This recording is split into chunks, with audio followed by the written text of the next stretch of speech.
Pessoal, bom dia. Vamos continuar nossas aulas, então.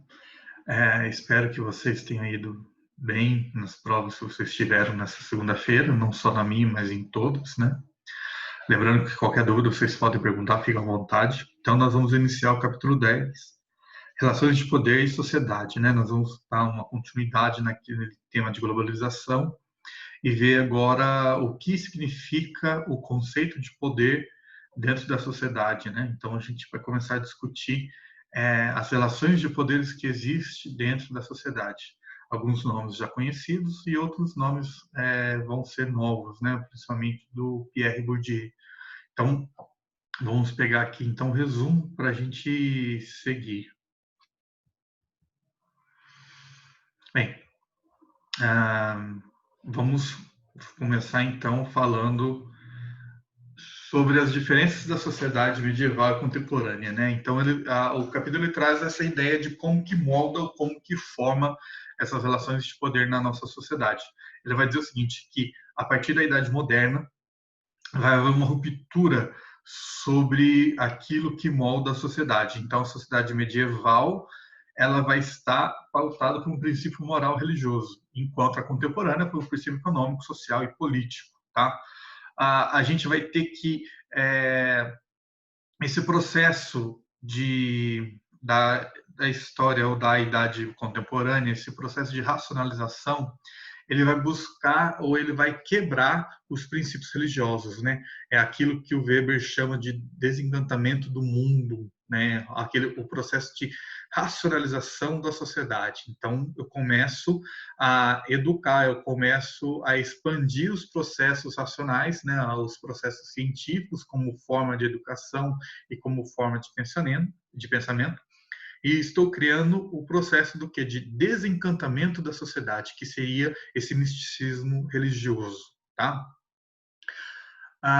Quando eu tenho essa transição da sociedade medieval para a contemporânea e esse processo de racionalização da sociedade e dos princípios científicos, eu começo a ter uma transformação na forma de pensar, na forma de viver e na organização econômica, né, que vão ser os três ou grandes transformações da Europa naquele momento: o Renascimento, as grandes navegações, reforma religiosa, né, e isso vai proporcionar o surgimento de uma nova sociedade dentro da Europa e que isso vai se expandir pelo resto do mundo, né? A gente já discutiu que o processo de globalização é, ele é muito forte, o termo é utilizado recentemente, ele é utilizado principalmente a partir da década de 1990, mas a síntese ou o seu processo, a sua origem histórica, no processo de formação da economia capitalista, inicia-se com as grandes navegações. O capitalismo ele só se forma na Revolução Industrial, né? Então, assim, para a gente deixar claro,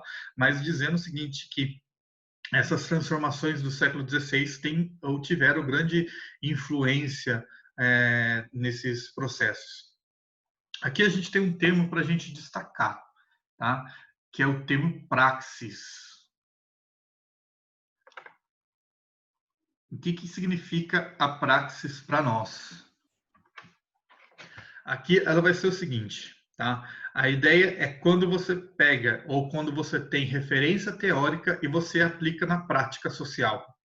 Então, se a gente for pensar, por exemplo, eu tenho conhecimento sobre como construir barcos mais rápidos para navegar lá no século XVI.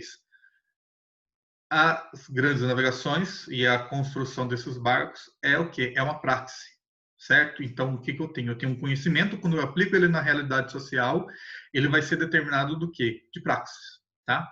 Então, a definição da apostila traz o seguinte: ó, modelo referencial que permitiu a observação e formulação de explicações fundadas na experiência prática, pautada pelo uso da razão, certo? Então, eu posso pegar a teoria e aplicar na prática, e também eu posso pegar o quê? A prática e transformar o quê? Em teoria, certo? Essa é a relação de praxis. A gente tem o seguinte, que conforme a sociedade foi evoluindo, conforme essas novas práticas sociais, seja ela de conhecimento, seja ela no campo político, no campo cultural, religioso, elas vão criando novas formas de sociedade e isso vai criando novas formas de poder, certo? Então, aqui a gente começa a definir O que essas sociedades usam para controlar e para o quê? E para formular a sua forma de poder. Então, nós temos dois conceitos básicos, tá? Violência material. Então, já está destacado aqui, mas vamos reforçar. A violência material é a dominação pela força. Então, por exemplo, a conquista da América, a conquista da África pelos europeus foi feita através do quê? Da força, certo? As guerras, forma de dominação pela força. A ideia do quê? De você ter dentro da sociedade estruturas, órgãos públicos, órgãos estatais, que são utilizados para dominar a sociedade, e essa dominação é imposta pelo quê? Pela força. Então, violência material, certo? Então, eu estou dominando essa sociedade pela condição material que existe, que é a utilização da força, a repressão. Então, dominação através da força. Porém, conforme isso ocorre, tá? Você também impõe uma violência simbólica. Olha só. Então, assim, a violência simbólica ela pode ocorrer junto com a dominação de força e ela pode ocorrer separada. Tá? Então, vamos pensar. Uma sociedade que foi dominada, pense, as sociedades nativas do Brasil, dominadas, conquistadas pelos portugueses, certo? O que aconteceu com eles? Eles foram dominados pela força, mas eles vão sofrer também uma dominação simbólica, uma coerção, certo? Que vai ser a absorção da cultura desse povo. Eles vão ter que aprender uma nova língua, eles vão ter que aprender uma nova religião. Então, veja, ó, além de tudo, de toda a violência material que eles sofreram, eles estão recebendo essa nova forma de violência contra esse povo, que é o quê? Que é a dominação simbólica. E também ela pode ser entendida como o quê? Como uma coerção, né? Esse é o sentido. Entre grupos econômicos detentores do saber e a capacidade de disciplinar. Então, veja, lembre-se, a ideia de poder, a ideia de conhecimento, desculpa, a ideia de conhecimento é uma forma de poder, tá? Lembre-se daquilo que o Marx falava, você tem o conhecimento, você tem o trabalho físico, você tem o trabalho intelectual. A esfera intelectual é uma esfera de saber. Se você detém o saber, você detém o conhecimento. Se você produz o saber, se você produz o conhecimento, se você produz o saber, você tem o poder. Então, qual que é a ideia? A violência simbólica ela também pode ser imposta na sociedade atual como forma de conhecimento para disciplinar as pessoas. Eu não preciso mais utilizar a força, né?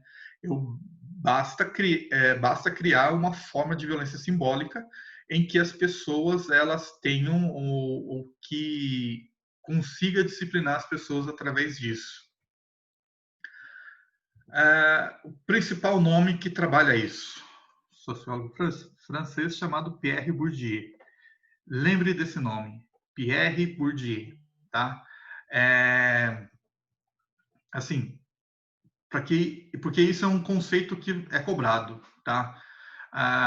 Que sempre aparece, não assim, talvez nem sempre o conceito de violência simbólica, tem outros conceitos como hábitos, como campos, mas a violência simbólica é fundamental para a gente entender isso, como que a sociedade de hoje ela funciona. Para o Bourdieu, a violência simbólica é uma coação social. Então, ela age sobre a sociedade, sobre grupos sociais, né? E ela decorre dessa condição do quê? De fazer de que grupos econômicos ou de uma classe que detém o poder ou que detém o conhecimento vai impor aquilo como uma verdade natural, certo? E isso ocorre através do ensino e pelos meios de comunicação. Então, o Pierre Bourdieu fala o seguinte, olha só, não vão sair, né, revoltados disso, tal, não sei o quê, mas ele vai dizer o seguinte: a escola produz violência simbólica, porque além de ela criar um modelo de ensino pautado em determinados interesses, ela disciplina os alunos com horário, com regras, né? Então ele vai dizer o seguinte: olha, existe violência simbólica na relação produzida ou na relação no contexto escolar. Então o que, que ocorre, né? Então ele vai dizer o seguinte: olha, além de produzir um tipo de conhecimento, ela está disciplinando. E ele também vai dizer o seguinte, que os meios de comunicação de massa, né, então aí entra aquele contexto de globalização, eles também são responsáveis por isso. Não só isso, mas, por exemplo, discursos políticos, discursos religiosos. Mas ele vai dizer o seguinte, aqui os meios de comunicação eles têm a condição de atingir muito mais pessoas do que qualquer outra forma de comunicação, né? E ele vai dizer o seguinte, que quando eu começo a massificar um determinado discurso e a legitimar aquilo como algo natural, eu estou fazendo aquilo se tornar uma violência simbólica. Exemplo, casos de pessoas ou moradores de rua, né? Existem várias formas de se pensar, e isso é um problema social. Porém, existem já pessoas que estão o seguinte, é normal. Assim, do tipo, acontece, a gente não pode fazer nada.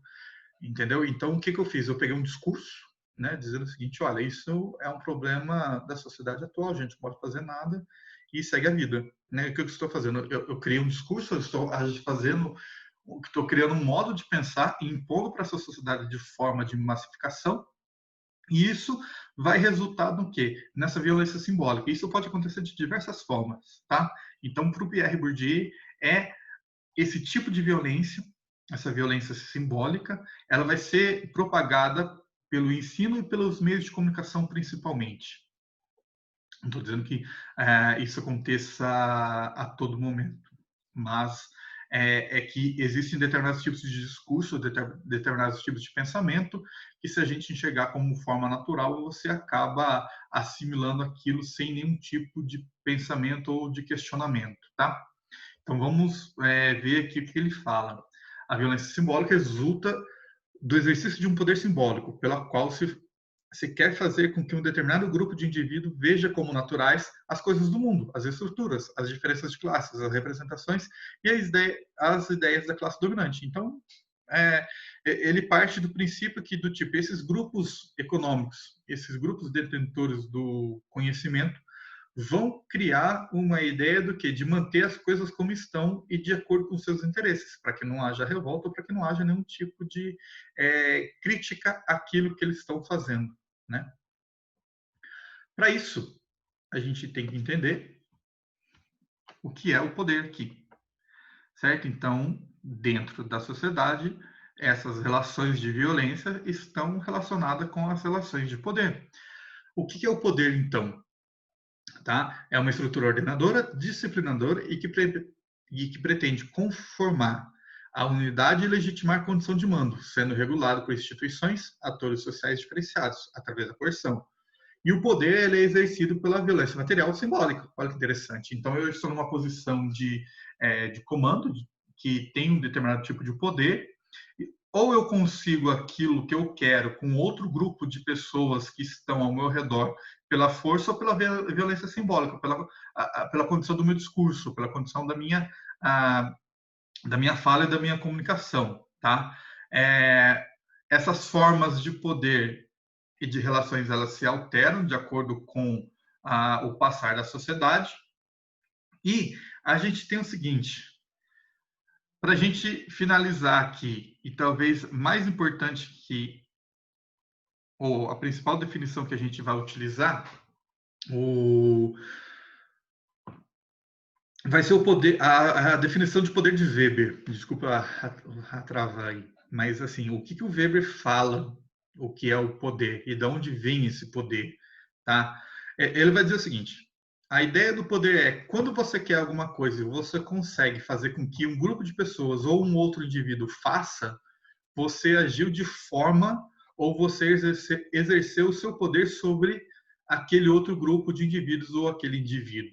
Então, ele vai dizer o seguinte: a chance de um homem ou alguns homens realizarem a sua vontade em um ato de comando, mesmo com a resistência de outras pessoas. Então, por exemplo, vocês não querem fazer tal coisa, mas vem alguém e fala assim, ó, vocês têm que fazer e vocês vão lá e fazem. Isso é poder, tá? Então, é um poder coercitivo que forçam as pessoas a fazer aquilo que ela quer, né? E nem sempre aquilo o que as pessoas que estão recebendo a ordem querem fazer. E para o Weber, tem que deixar bem claro para vocês, o poder parte de um conceito de autoridade, porém existe autoridades diferentes. Então, o que é uma autoridade tradicional? Está pautada a uma relação de tradição, certo? Pode ser relacionada a uma tradição religiosa, uma tradição cultural. Então, eu estou criando uma relação de poder. Uma autoridade carismática, tá? Aquela ideia, ou líderes políticos, ou pessoas que conseguem comover aquilo, através do seu discurso, outras pessoas a fazer por conta do seu carisma. Isso é muito utilizado na análise de discursos populistas, né, para agradar as grandes massas, né? Então, a autoridade carismática. E a principal, para o Weber, que é a autoridade racional legal, que é o Estado. A gente tem que lembrar para o Weber que somente o Estado tem o monopólio da força física, né, ou da violência. Toda a base do Estado teria que ser uma base racional legal. Então, a ideia de poder do Estado está pautada na condição racional da construção do seu poder. Então, para ele, o poder do Estado seria legitimado por conta disso, tá? Ele vai falar que, né, do tipo que esse Estado ele se constrói através do quê? De medidas racionais ou de formas racionais de organização de sociedade, tá? Então, a gente tem esses tipos de situações, ou essas formas de autoridade que emana do tipo que vão emanar poder para o Weber, né? Então, autoridade tradicional, carismática, a racional ou legal, que é principalmente o Estado, né? E o Estado tem várias formas de exercer isso frente à população: justiça, exército, polícia, os órgãos públicos, tudo isso está relacionado à organização racional e tradicional para o Weber. Então, qualquer dúvida vocês podem perguntar. Até mais. Um abraço.